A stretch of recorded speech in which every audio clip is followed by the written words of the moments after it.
Hello दर्शक मित्रों, तमाરું तो फूडी शो में स्वागत है। आज આપણે શિયાળો સ્પેશિયલ વાનગી મેથીના લોટનો પકવાન બનાવવા જઈ રહ્યા છે। તો ચાલો આપણે શરૂઆત કરીએ। સૌથી પહેલા તમારે આમાં ગોળ, આ એક મોટા બાઉલ જેટલો આપણે ઘઉંનો લોટ લીધો છે। ઝીણો જાડો તમે કંઈ પણ લઈ શકો છો। અને નાના કપ જેટલો આપણે મેથીનો લોટ લીધો છે।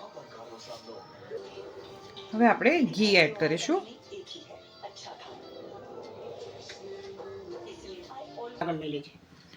આપણું ઘી હવે ગરમ થઈ ગયું છે। હવે આપણે એમાં ઘઉંનો લોટ એડ કરી લઈશું।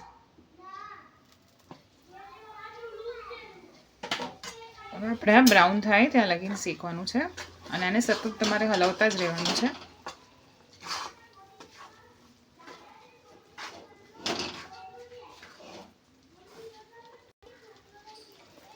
હવે તમારે આને સતત હલાવતું રહેવાનું છે અને જો જરૂર પડે તો તમે ઉપરથી ઘી પણ એડ કરી શકો છો। આ હજી કમ્પ્લીટ બ્રાઉન નથી થયું, હજી પણ આપણે આને હલાવવું પડશે। તો હવે આપણું ઘી ધીમે ધીમે છૂટું થઈ રહ્યું છે અને તમે દેખી શકો છો કે લાલાશ પડતો શેકાઈ રહ્યો છે। હવે આપણે આટલો લાલાશ પડતો થઈ જાય ત્યારે તેની અંદર મેથીનો લોટ એડ કરીશું। આ તમને ગમે તો તમે વધુ પ્રમાણમાં પણ એડ કરી શકો છો, તમને જેટલું કડવું પસંદ હોય તે પ્રમાણે। તમારે આને હલાવી લેવાનું છે।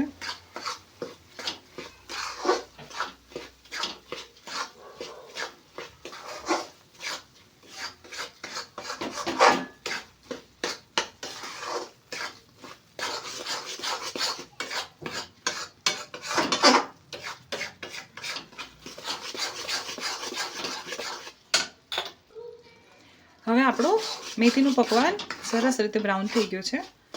હવે તમારે આને ગેસ બંધ કરીને પણ થોડી મિનિટ માટે હલાવવાનું છે અને તમે હલાવતા હોય ત્યારે તમને જો પસંદ હોય તો તમે સુવાદાણા એડ કરી શકો છો। પકવાન ગરમ છે તેથી સુવાદાણા તેની અંદર જ શેકાઈ જશે।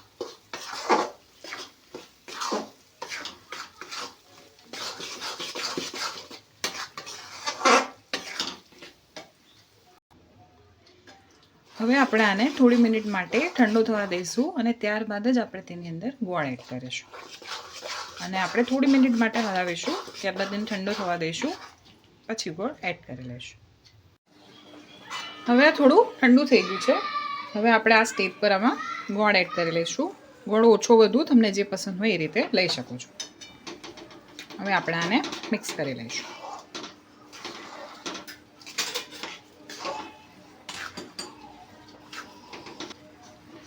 હવે આ મિક્સ થઈ ગયું છે। હવે આપણે એને એક પ્લેટમાં ગ્રીસ કરેલી હશે તેમાં પોર કરી લઈશું। હવે આપણે આ પ્લેટમાં આને પોર કરી લઈશું।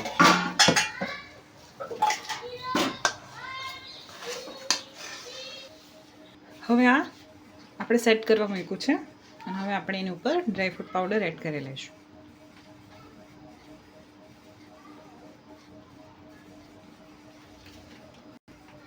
હવે આપણે સેટ કરવા મૂક્યું છે। હવે આ ઠંડુ થઈ જાય ત્યારબાદ આપણે તેને સર્વ કરીને બતાવીશું। તો મેથીનો પકવાન સર્વ કર્યા પછી તૈયાર છે। Thank you.